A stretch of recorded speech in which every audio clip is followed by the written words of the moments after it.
નમસ્કાર, આપ જોઈ રહ્યા છો સ્પાર્ક ટુડે ન્યૂઝ। નવસારીમાં દેશના વડાપ્રધાન નરેન્દ્ર મોદીના 75મા જન્મદિન નિમિત્તે ભાજપ દ્વારા સેવા સપ્તાહની ઉજવણી કરાઈ છે। દેશના યશસ્વી વડાપ્રધાન નરેન્દ્ર મોદીના 75મા જન્મદિન નિમિત્તે ભારતીય જનતા પાર્ટી દ્વારા 17 સપ્ટેમ્બરથી 2 ઓક્ટોબર સુધી સેવા પખવાડિયાની ઉજવણી કરવામાં આવશે અને આ દરમિયાન નવસારી જિલ્લામાં વિવિધ સેવાકીય કાર્યક્રમોનું આયોજન કરવામાં આવ્યું છે, જેમાં રક્તદાન શિબિરો, મેડિકલ ચેકઅપ કેમ્પ, વૃક્ષારોપણ, સરકારી હોસ્પિટલ ખાતે ફળ ફ્રૂટ વિતરણ, આંગણવાડીના બાળકોને બિસ્કિટ વિતરણ, ગૌશાળાઓમાં સેવા તેમજ સફાઈ અભિયાન જેવા કાર્યક્રમોનો સમાવેશ થાય છે। 17મી સપ્ટેમ્બરના રોજ આપણા દેશના વડાપ્રધાન શ્રી મોદી સાહેબનો જન્મદિવસ છે। એને લઈને નવસારી જિલ્લા ભારતીય જનતા પાર્ટી દ્વારા નવસારી જિલ્લામાં સેવા પખવાડિયું 17 તારીખથી 2 ઓક્ટોબર સુધી સેવા પખવાડિયામાં અનેક સેવાકીય કામો કરીને મોદી સાહેબના જન્મદિવસ ઉજવવાનું નક્કી કરવામાં આવ્યું છે।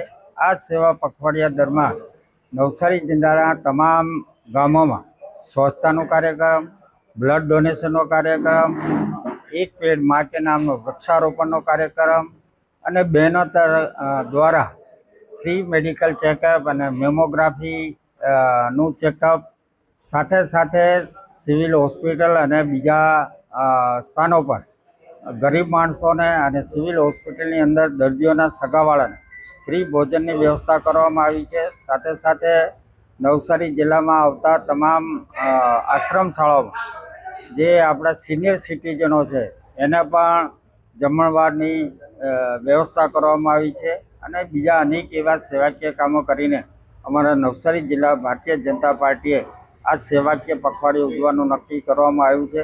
તો આપના માધ્યમથી નીચે સુધી લોકોને આ માહિતી પહોંચાડો અને લોકો પણ જ્યારે આપણા દેશના વડાપ્રધાન શ્રી મોદી સાહેબ છેલ્લા 11 વર્ષથી દિલ્હીની અંદર શાસન કરી રહ્યા છે અને લોકો માટે અનેક અને દેશ માટે ઐતિહાસિક નિર્ણયો લીધા છે અને સેવાકીય લોકોની સુખાકારી માટે અનેક યોજનાઓ બનાવી છે, એનો સીધો લાભ લોકો સુધી મળી રહ્યો છે। ત્યારે આપ પણ નવસારી જિલ્લાના તમામ આગેવાનો, લોકો, સંસ્થાઓ, NGO આમાં જોડાય અને સેવાકીય કામો કરીને આપણા દેશના વડાપ્રધાન શ્રી મોદી સાહેબના જન્મદિવસના આપણે શુભેચ્છા પાઠવીએ અને એમને દીર્ઘાયુ ખૂબ સારું રહે એના માટે ભગવાનને પ્રાર્થના પણ કરીએ। આભાર। નવસારી જિલ્લામાં અલગ અલગ મંડળ અને નગરપાલિકા વિસ્તારમાં 9 જેટલા બ્લડ ડોનેશનના કેમ્પનું આયોજન કરવામાં આવ્યું છે। એવી જ રીતે દરેક મંડળમાં ફ્રી મેડિકલ કેમ્પ પણ કરવામાં આવ્યું છે।